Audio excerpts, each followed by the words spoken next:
이제 정말로 시간이 얼마 남지 않았다. 한국을 그냥 놔뒀다간 이 나라는 5년 내에 그 누구도 해내지 못한 일을 해냄으로써 기존의 전통적인 강대국들이 주도했던 질서를 완전히 뒤흔들게 된다. 현재 국제군사회의에서 충격적인 주장이 제기되어 전 세계가 발칵 뒤집힌 상황이라고 합니다. 그렇다면 전 세계를 뒤흔든 한국의 저력의 정체는 대체 무엇일까요? 안녕하세요. 저는 중국 출신의 창이라고 합니다.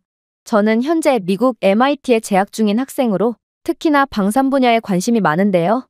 그도 그럴 것이 저희 가족의 집안 자체가 군인 집안이었고 아버지는 중국 인민군 장성의 자리에까지 오르셨기에 저는 빼도 박도 못하고 꼼짝없이 군인의 진로를 택할 운명이었거든요.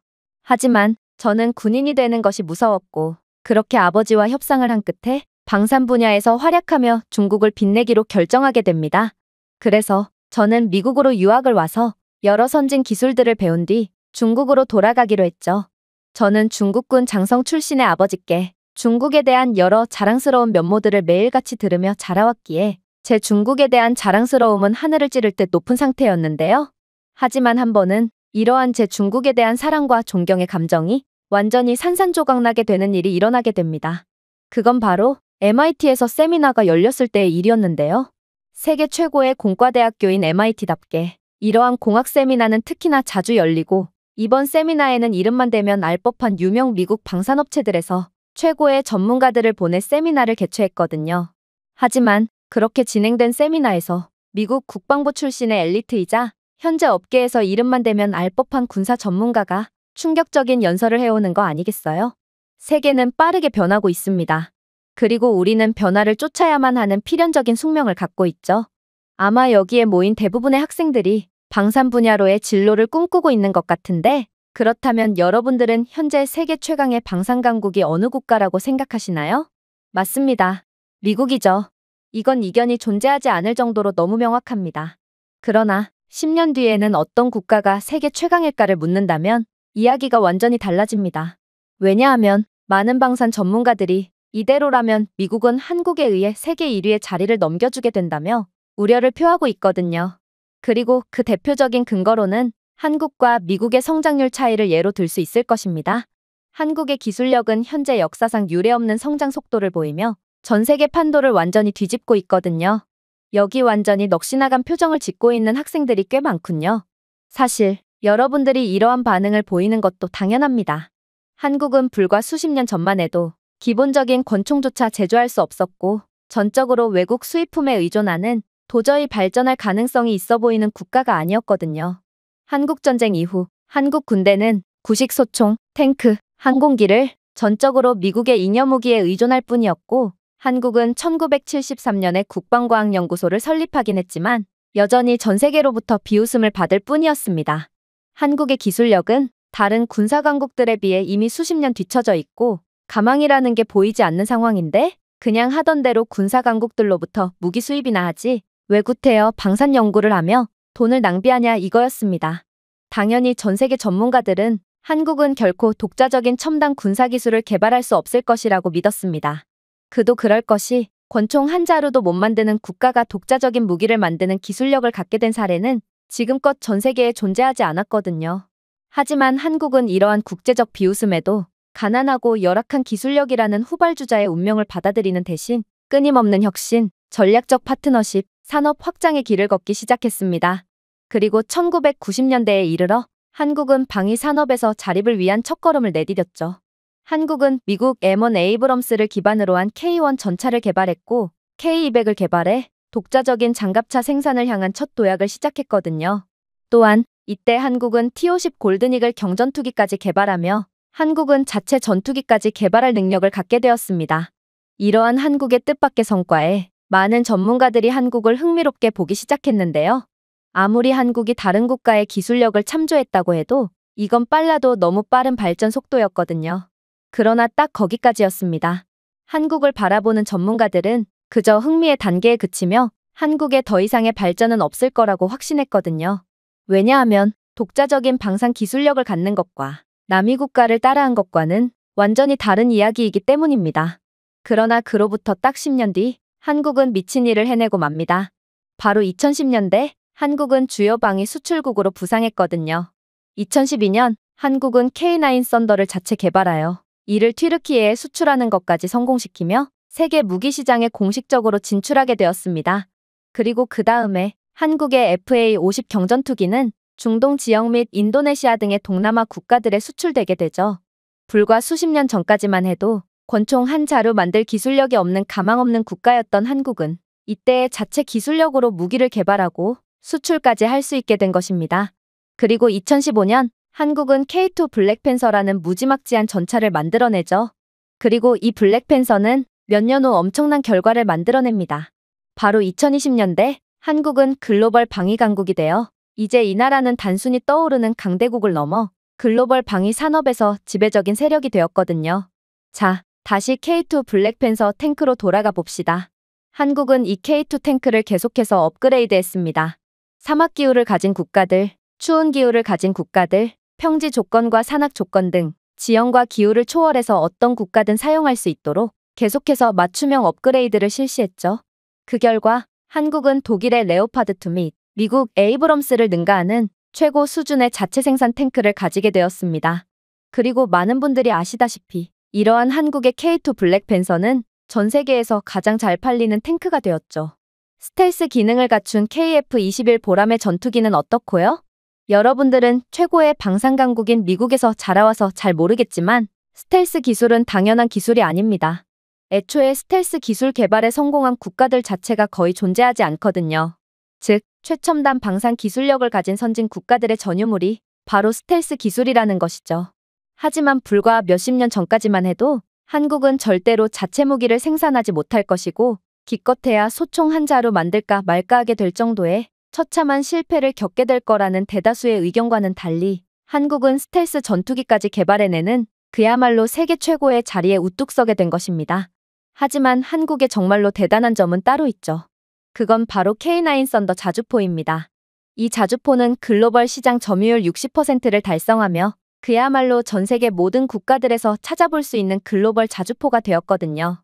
한국은 절대로 성공할 수 없다며 손가락질을 하던 국가들조차 한국이 만든 자주포를 국가 핵심 방위자산으로 분류한 채 한국에 제발 무기를 팔아달라며 애원하는 현재의 상황을 좀 보세요.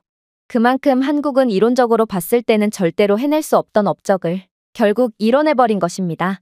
단순 수치로만 봐도 한국의 성장률은 말이 안 되는 수준임을 곧바로 알 수 있는데 2010년 14억 달러의 수출액을 기록한 한국의 방산업은 2023년 173억 달러로 10배가 넘는 성장을 기록했거든요. 여기에 한국의 방산업은 폴란드를 시작으로 유럽 시장에 진출하면서 2023년을 기준으로 해마다 2배 이상의 성장세를 보이고 있는 상황입니다. 이건 역사상 전례 없는 미친 성장률이자 기존의 방산 강국들을 완전히 바보로 만드는 기이한 수치입니다.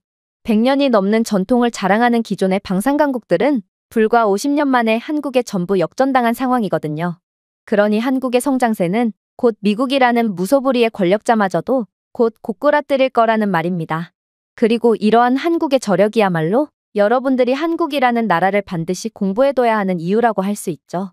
저는 이러한 전문가의 말에 도저히 정신을 차릴 수가 없었습니다. 분명 중국군 장성인 아버지의 말씀으로는 한국의 군사 기술력을 전수해준 게 바로 중국이고 한국 무기의 핵심 기술은 죄다 중국에서 수입을 해오는 게 현실이므로 사실상 한국은 중국이 없으면 완전히 무너지는 형편없는 나라라고 했거든요. 그런데 군사 전문가는 이러한 중국의 위대한 기술력은 쏙 빼놓고 한국 따위의 국가가 세계 최강이 될 거라니 하는 헛소리나 해대고 있다니 저는 결국 참다 못해 벌떡 일어나서 괴성을 질러버렸죠. 글쎄요, 당신은 중국을 한국으로 바꿔 부른 거 아닌가요? 곧 세계 패권을 쥘 국가는 한국 따위의 국가가 아닌 바로 중국이거든요. 당신이 그렇게나 극찬한 K2 블랙팬서만 해도 핵심 기술들은 죄다 중국인이 개발한 것이고 중국산 첨단 부품을 사용한 것인데 이게 어떻게 한국이 자체 개발한 무기라고 할 수 있는 건가요? 아무튼 중국은 이러한 뛰어난 기술력을 기반으로 곧 미국을 뛰어넘을 것이고 그때가 된다면 중국 없이는 아무것도 할 수 없는 한국은 중국의 노예쯤으로 전락하게 되겠죠. 하지만 전문가는 제 주장에 그저 씩 웃더니 이내 충격적인 주장을 해오는 거 아니겠어요? 학생은 딱 봐도 중국인 같은데 그렇게 중국이 최고라고 생각하면 도대체 왜 미국으로 유학을 온 건가요? 그렇게나 자랑스러운 중국에서 행복하게 공부에 임하면 되는데 말이죠. 현재 미국 내 중국인 유학생 수는 외국인 유학생 국적 중 압도적인 1위를 차지하고 있는데 중국 학생들은 매일같이 중국이 미국을 넘은 세계 최고라고 주장하면서 도대체 왜 미국으로 유학을 못 와서 안달인지 도통 모르겠군요. 그리고 중국이 없으면 한국은 망할 것이고 한국 방산무기의 핵심 기술들은 죄다 중국이 개발했다고요? 이건 참 재밌는 주장이군요. 왜냐하면 대부분의 중국인들은 학생과 똑같은 논리를 들이밀곤 하거든요. 마치 중국 정부 측으로부터 지령을 받기라도 한 것처럼 말입니다. 그러나 이러한 황당무계한 주장을 믿는 사람은 중국인 말고는 전 세계 어디에도 존재하지 않죠.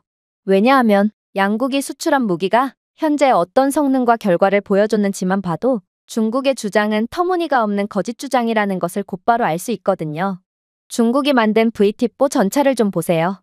중국은 한국을 따라 야심차게 전차를 공개했지만 중국의 방산 기술력이 형편없다는 것을 알고 있던 모든 국가들은 중국의 전차를 구매해주지 않았습니다. 결국 중국은 적자를 보면서까지 막대한 보조금을 지급하며 알제리에 자신들의 전차를 수출하게 되죠. 사실 알제리가 중국산 전차를 수입한 이유는 간단합니다.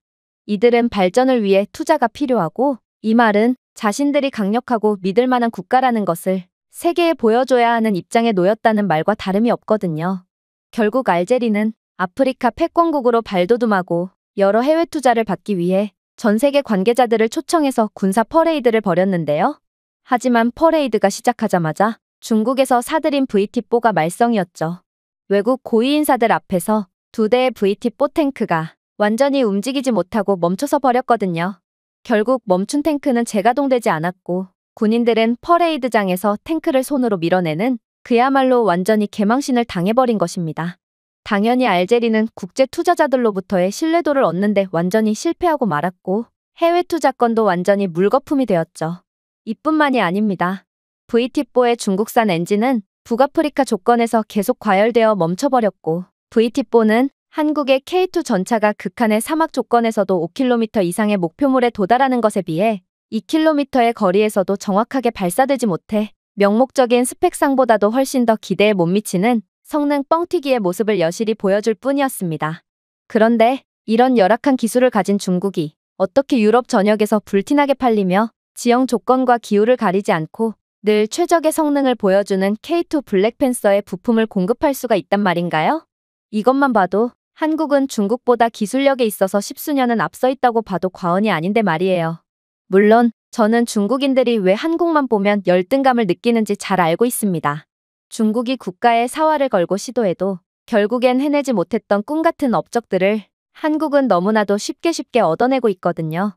중국은 수십 년 동안 세계적 수준의 방위 산업을 구축하기 위해 수천억 달러를 쏟아붓고 외국 기술을 훔치며 공격적인 선전을 추진해왔지만 여전히 한국의 효율적이고 첨단 기술과 신뢰할 수 있는 방위 산업이 단 몇 년 만에 이룬 성공을 이루지 못하고 있는데요.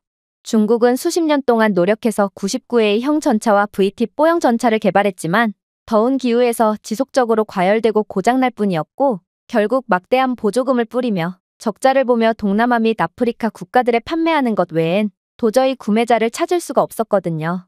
그러나 한국의 K2 블랙팬서는 중국의 꿈의 고객이라던 유럽 국가인 폴란드, 노르웨이 등에서 불티나게 팔리며 세계에서 가장 성능이 뛰어난 주력 전차로 인정받게 되었습니다. 특히나 중국의 VT-4는 열악한 성능 및 성능 조작으로 인해 나토 국가들에서 구매를 아예 거부당했지만 한국의 K2 전차는 나토 소속인 폴란드를 비롯하여 나토 국가들에서만 약 2,000대 이상이 판매되었습니다. 결국 중국은 한국의 기술력으로 완전히 밀리는 상황을 인지하게 됩니다.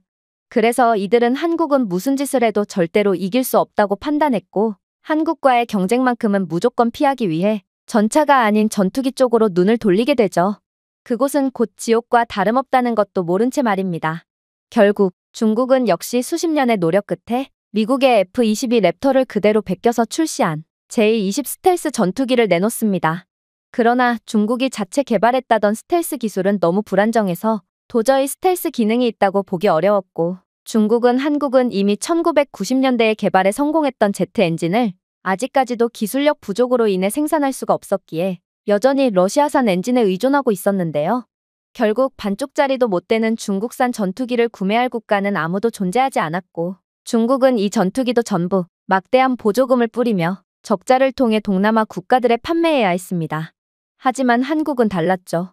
한국이 자체 기술력으로 개발한 KF-21 보람에는 출시 즉시 글로벌적인 관심을 받으며 상당한 매출을 올렸는데요. 한국의 KF-21 보람의 스텔스 전투기는 우수한 AESA 레이더, 서부 항공 전자장치, 그리고 모듈식 무기 시스템을 사용하여 중국산보다 훨씬 더 발전되고 신뢰할 수 있었거든요. 결국 중국이 구매자를 구걸하는 동안 한국은 폴란드와 UAE 등의 국가들로부터 러브콜을 받으며 이미 대기자 명단까지 가지고 있는 상황입니다. 자, 육군 및 공군 전력 사업에서 한국 때문에 완전히 물을 먹게 된 중국의 다음 행보는 어디일까요? 그렇습니다. 마지막 남은 해군이죠. 사실 중국은 잠수함 사업에 대해서는 꽤나 자신이 있었습니다. 한국이 육군 및 해군력에서 상당한 강점을 보이는 나라라는 것은 이미 공공연한 사실이지만 당시만 해도 한국은 해군력에 관해서 유명한 국가는 아니었거든요. 그러나 중국은 한국을 몰라도 너무나도 모르고 있었습니다. 한국의 육군 및 공군 방산 기술력도 이들의 해군력처럼 수십 년 전까지만 해도 이름조차 없는 수준이었다는 것을 말이죠. 한국은 그저 특유의 말도 안 되는 기술 발전 속도로 단숨에 세계 방산 기술력 최강국에 당당히 이름을 올린 거였거든요. 결국 중국은 이번에도 한국에 의해 완전히 격침을 당하고 맙니다. 중국은 디젤 전기 잠수함을 개발해 태국, 파키스탄, 인도네시아와 같은 나라에 구매를 할 것을 거의 강요하다시피 했는데요. 하지만 결국엔 동남아 국가들 모두 중국 무기 수입을 거절했고 파키스탄은 중국 잠수함을 받았지만 지속적인 유지보수 문제와 약한 수중 내구성 때문에 곧바로 결정을 후회하며 비싼 돈을 주고 구매한 잠수함을 전력에서 아예 제외시켜버립니다. 그렇다면 한국은 어떨까요? 한국은 이번에도 해군 방산 사업에서 큰 성공을 거두었습니다. 분명 당시만 해도 한국의 해군력은 유명하지 않았지만 한국은 결국 또다시 기적을 만들어냈거든요. 한국이 개발한 KSS-3 공격 잠수함은 나토와 중동이 선택했는데요.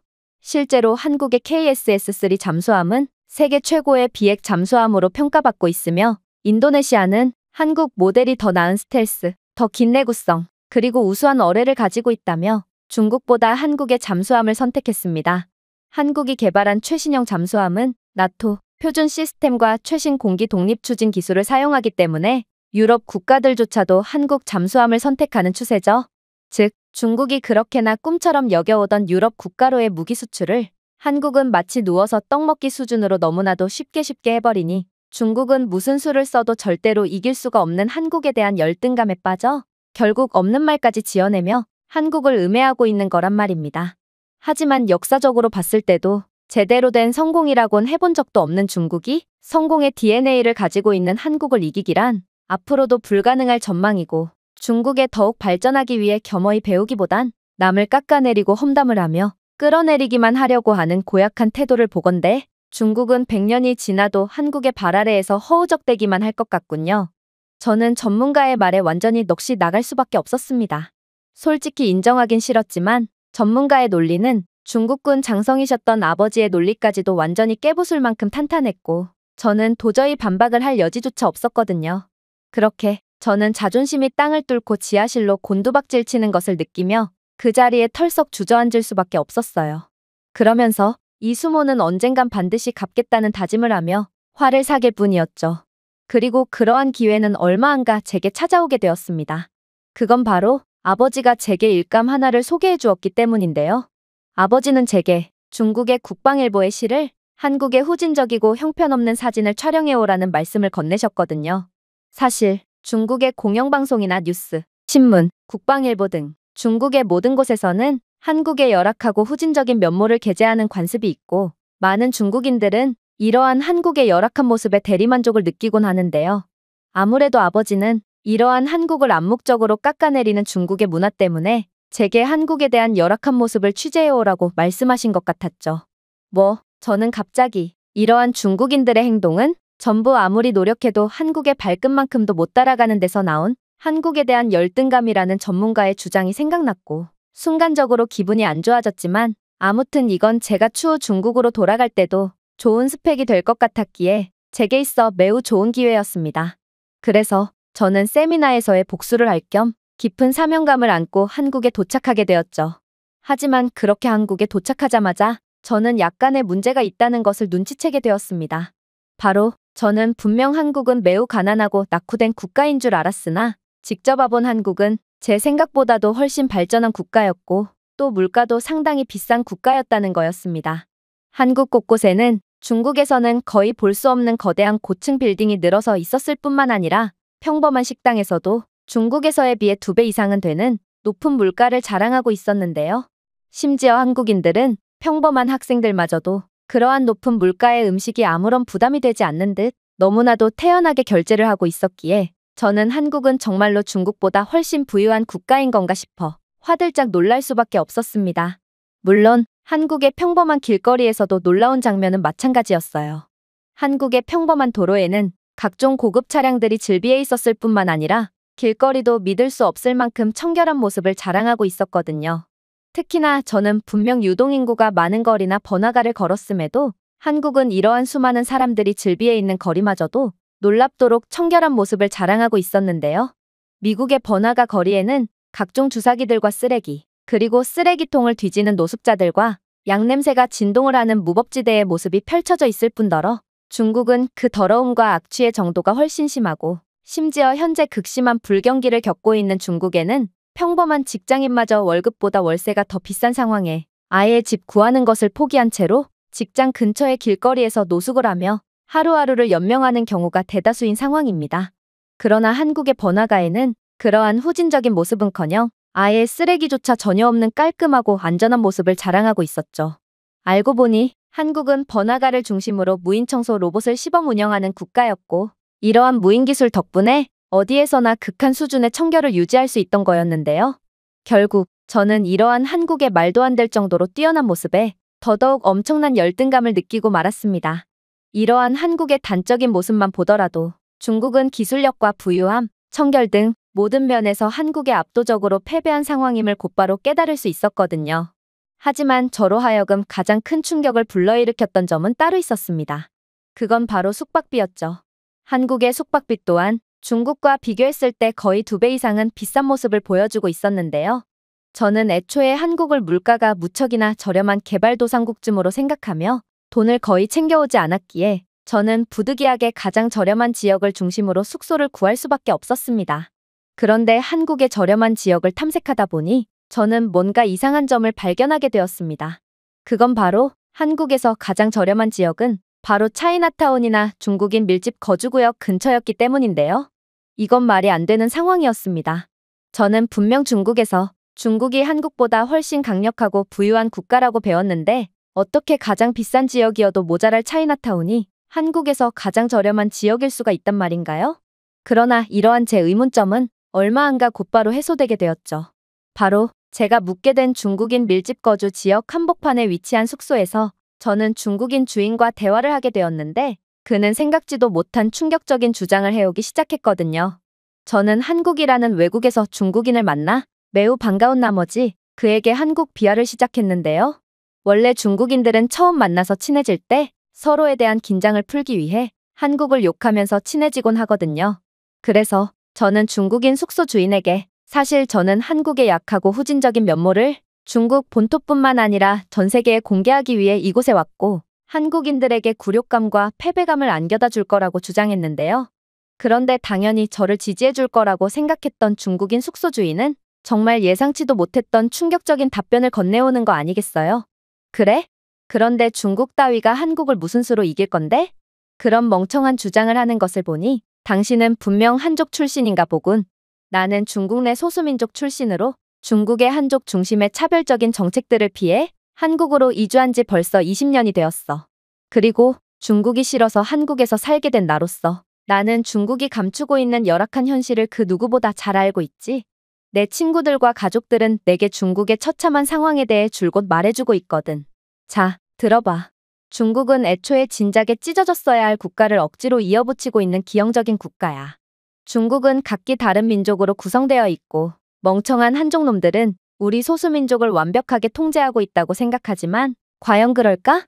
전쟁 같은 극단적인 상황이 펼쳐질 경우 우리가 너희를 도와 목숨을 걸고 싸울 거라고 생각해? 이러니까 한족이 지능이 낮다고 평가받는 거야. 우리는 이러한 혼란을 틈타 한족놈들의 등 뒤에 칼을 꽂을 것이고 우리만의 독립적인 자치정부를 만들 거야. 즉, 중국은 한국을 침공하는 동시에 중국 본토 전역에서 동시다발적으로 소수민족들이 들고 일어나며 중국은 수십 개의 작은 나라들로 쪼개진다는 소리야. 그런데 한국은 어떨까? 한국은 단일민족으로 징병제를 채택하고 있는 군사 강국이야. 즉, 5천만 국민들 중 절반이 총을 다룰 줄 아는 한국인들은 전쟁 같은 극단적인 상황이 펼쳐질 경우 단결된 힘으로 생각한 것보다도 훨씬 강력한 모습을 보여줄 가능성이 크다는 거야. 중국은 인구수로 한국을 어떻게 할 수 있다고 생각하는 바보 같은 생각을 하고 있는데 중국 같은 기형적인 국가는 실제 상황에서 필연적으로 열악한 모습을 보일 수밖에 없고 오히려 한국을 침략하다가 역으로 중국 본토가 한국에 의해 점령당하는 수모를 겪고 말 거야. 그리고 안 그래도 한족놈들은 한국 내에서 갖가지 문제를 일으키고 다녀서 우리 같은 소수민족들까지 중국인으로 함께 묶여서 피해를 보고 있는데 한족놈들은 남이 나라에서까지 최악의 수준 낮은 행동을 하며 남들에게 피해를 줄 거면 대체 한국에 왜 온 거야? 한족놈들은 제발 여러 사람에게 피해를 주지 말고 중국으로 다시 꺼져서 다시는 외국으로 기어 나오지 않았으면 좋겠어. 저는 그의 말에 완전히 얼이 빠질 뿐이었습니다. 중국의 인구가 아무리 14억이라고 해도 실제 상황에서는 인구만큼의 온전한 실력을 보여줄 수 없다니 이건 정말 예상치도 못한 변수였거든요. 그러나 저는 자존심이 너무나도 상한 나머지 어떻게든 이번 말싸움에서는 이겨야 한다고 생각할 뿐이었습니다. 일전에 수많은 학생들이 모인 세미나에서도 완전히 망신살을 구겼는데 이번에도 중국의 명예를 드높이지 못한다면 도저히 자랑스러운 중국인으로서의 면목이 없었거든요. 그래서 저는 한국도 오합지졸인 것은 마찬가지일 거라며 제 아버지는 중국군 장성인데 분명 아버지께서는 돈이 없어서 비비탄 총으로 사격 연습을 하는 한국군 병사들의 모습과 한국인들은 겁쟁이라 군대에 가서도 매일같이 다 찢어진 막사 안에서 엄마가 보고 싶다고 울부짖고 있다고 말씀하셨던 것을 그대로 전해줬습니다. 하지만 숙소 주인은 이에 동요하기는커녕 그저 헛웃음만을 짓는 도저히 이해 못할 반응을 보이는 거 아니겠어요? 그러면서 경악을 금치 못할 대답을 해오기 시작했어요. 이래서 한족놈들은 죄다 바보라는 거야.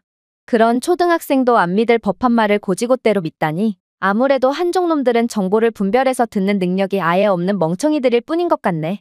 오히려 방산비리 때문에 군 간부라는 놈들이 총알이란 총알은 죄다 녹여서 판매하는 게 중국군의 현실이고 심지어 이들은 총이나 각종 무기들까지 죄다 아프리카 반군 등에 팔아넘겨서 제대로 된 총 한 자루조차 없는 중국군 병사들은 나무로 만든 가짜 총으로 입에서 소리를 내며 사격 훈련을 하는 게 다며 각종 첨단 무기 내부에 있는 최첨단 칩들도 죄다 팔아버려서 현재 중국 군대에 배치되어 있는 탱크나 전투기는 제2차 세계대전 당시에 사용하던 무기들보다 훨씬 조악한 성능을 보이고 있다고 해.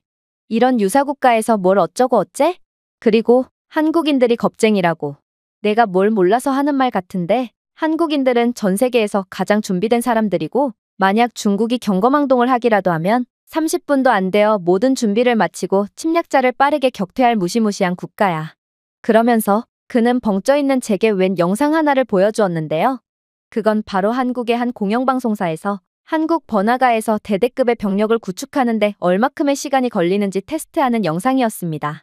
그리고 영상에서는 인구가 900만 명이 넘는 서울은 훈련된 예비군 100만 명 이상을 단 1시간 만에 신속하게 동원할 수 있다며 도저히 말이 안 되는 주장을 해왔는데요. 하지만 그렇게 시청하게 된 영상은 정말로 경악을 금치 못할 충격적인 장면들을 송출하기 시작했죠.